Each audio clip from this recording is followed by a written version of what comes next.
Hello ಸ್ನೇಹಿತರೆ, welcome back to my channel. Sheela ಮನೆ ಅಡುಗೆಗೆ ಸ್ವಾಗತ. ನಾನು ಶೀಲಾ. ಇವತ್ತು ರುಚಿಯಾದ ಕ್ಯಾರೆಟ್ ಪಲ್ಯನ ಹೇಗೆ ಮಾಡೋದು ಅಂತ ನೋಡೋಣ. ಅದಕ್ಕೆ ನಾನಿಲ್ಲಿ ಕ್ಯಾರೆಟ್ನ ತುರಿದಿಟ್ಕೊಂಡಿದ್ದೀನಿ. ಒಂದು 5ರಿಂದ 6 ಕ್ಯಾರೆಟ್ನ ತುರಿದಿಟ್ಕೊಂಡಿದ್ದೀನಿ. ಸೊ ಈಗ ಒಂದು ಬಾಣಲಿಯಲ್ಲಿ ಎಣ್ಣೆ ಹಾಕಿ ಕಾಯಕ್ಕೆ ಬಿಡೋಣ. ಎಣ್ಣೆ ಕಾದ್ಮೇಲೆ ಸಾಸಿವೆ ಒಂದು 1/4 ಸ್ಪೂನಷ್ಟು ಹಾಕ್ತಾಯಿದ್ದೀನಿ. ಅದಕ್ಕೆ ಕಡಲೆಬೇಳೆ ಹಾಕ್ಕೊಳ್ಳೋಣ 1 ಸ್ಪೂನಷ್ಟು.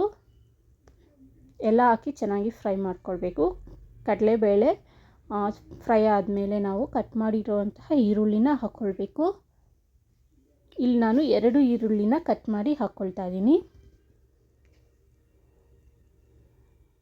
ನೋಡ್ತಾ ಇದ್ದೀರಲ್ಲ, ಈ ರೀತಿ ಫ್ರೈ ಆದಮೇಲೆ ಇದಕ್ಕೆ ನಾನು ಹಸಿಮೆಣಸಿನ್ಕಾಯಿನ 3ರಿಂದ 4 ಹಾಕ್ಕೊಳ್ಬೋದು.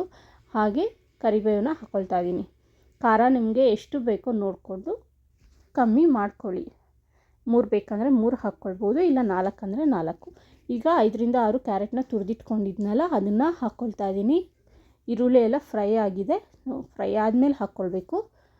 ಹಾಕ್ಕೊಂಡು ಚೆನ್ನಾಗಿ ಕಲಿಸ್ಕೊಳ್ಬೇಕು. ಎಲ್ಲ ಈರುಳ್ಳಿ ಎಲ್ಲ ಕಲಿಸ್ಕೊಳ್ಬೇಕು. ಎಲ್ಲ ಮಿಕ್ಸ್ ಆಗಬೇಕು. ಚೆನ್ನಾಗಿ ಕಲಿಸ್ಕೊಂಡು ಎಲ್ಲ ಚೆನ್ನಾಗಿ ಮಿಕ್ಸ್ ಆಗೋವರೆಗೂ ಕಲಿಸ್ಕೊಳ್ಬೇಕು. ಇದಕ್ಕೆ ಅರ್ಧ ಲೋಟ ನೀರು ಹಾಕ್ಕೊಳ್ತಾ ಇದ್ದೀನಿ. ಹಾಗೆ ಉಪ್ಪು, ಬೇಯೋದಕ್ಕೆ ಉಪ್ಪು ಹಾಕ್ಕೊಳ್ತಾ ಇದ್ದೀನಿ ಒಂದೇ ಸಲ. ಸೊ ಅರ್ಧ ಲೋಟ ನೀರು ಸಾಕು. ಅದು ಪ್ಲೇಟ್ನ ಒಂದು ಮುಚ್ಚಿದ್ರೆ ಚೆನ್ನಾಗಿ ಫ್ರೈ ಆಗುತ್ತೆ, ಬೇಗ ಕುಕ್ ಆಗಿಬಿಡುತ್ತೆ. ಸೊ ಉಪ್ಪು ಹಾಕೋದ್ರಿಂದನೂ ಬೇಗ ಬೇಯುತ್ತೆ. ಸೊ ಈ ಟೈಮಲ್ಲಿ ಒಂದು ಪ್ಲೇಟ್ನ ಮುಚ್ಚಿ ಬೇಯಿಸಬೇಕಾಗುತ್ತೆ. ನಿಮಗೆ ಬೆಂದಿಲ್ಲ ಅಂದರೆ ಇನ್ನೊಂದು ಚೂರು ನೀರು ಹಾಕ್ಕೊಳ್ಳಿ, ಬೇಗ ಬೇಯುತ್ತೆ. ಈ ರೀತಿ ಆಗಾಗ ತೆಗೆದು ನೋಡಿ ಕಲಿಸ್ಕೊಳ್ತಾ ಇರಬೇಕು. ಪ್ಲೇಟ್ನ ಮುಚ್ಚಿ ಬೇಯಿಸ್ಕೊಳ್ಬೇಕು, ಬೇಗ ಬೇಯುತ್ತೆ.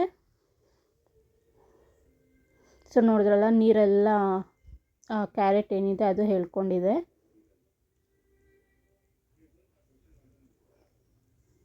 ಸೊ ಕುಕ್ ಆಗ್ತಾ ಬರ್ತಿದೆ. ಇದು ನೋಡಿ ಬೆಂದಿದೆ. ಇದಕ್ಕೆ ನಾನಿವಾಗ ಇಟ್ಕೊಂಡಿರುವಂತಹ ಕೊಬ್ಬರಿ ಮತ್ತು ಕೊತ್ತಂಬರಿ ಸೊಪ್ಪನ್ನ ಕಟ್ ಮಾಡಿ ಇಟ್ಕೊಂಡಿದ್ದೆ, ಅದೆರಡನ್ನೂ ಹಾಕ್ಕೊಳ್ತಾ ಇದ್ದೀನಿ. ಕೊನೆಯಲ್ಲಿ ಕ್ಯಾರೆಟ್ ಎಲ್ಲ ಬೆಂದ ಮೇಲೆ ಇದನ್ನು ಹಾಕ್ಕೊಂಡು ಕಲಿಸ್ಕೊಂಡು ಸ್ಟವ್ ಆಫ್ ಮಾಡ್ಕೊಳ್ಬೇಕು. ಚೆನ್ನಾಗಿ ಕಲಿಸ್ಕೊಳ್ಬೇಕು. ಈ ರೀತಿ ಚೆನ್ನಾಗಿ ಕಲಿಸ್ಕೊಂಡು ಸ್ಟವ್ ಆಫ್ ಮಾಡಿಕೊಂಡ್ರೆ ಕ್ಯಾರೆಟ್ ಪಲ್ಯ ರೆಡಿಯಾಗಿದೆ. ನೋಡಿದ್ರಲ್ಲ, ಟೇಸ್ಟಿಯಾಗಿರೋಂಥ ಕ್ಯಾರೆಟ್ ಪಲ್ಯ ಬೇಗ ಆಗುತ್ತೆ ಸ್ನೇಹಿತರೆ. ಇದು ಈ ರೀತಿ ಮಾಡಿ ನೋಡಿ, ಹೇಗೆ ಬಂತು ಅಂತ ಕಾಮೆಂಟಲ್ಲಿ ತಿಳಿಸಿ.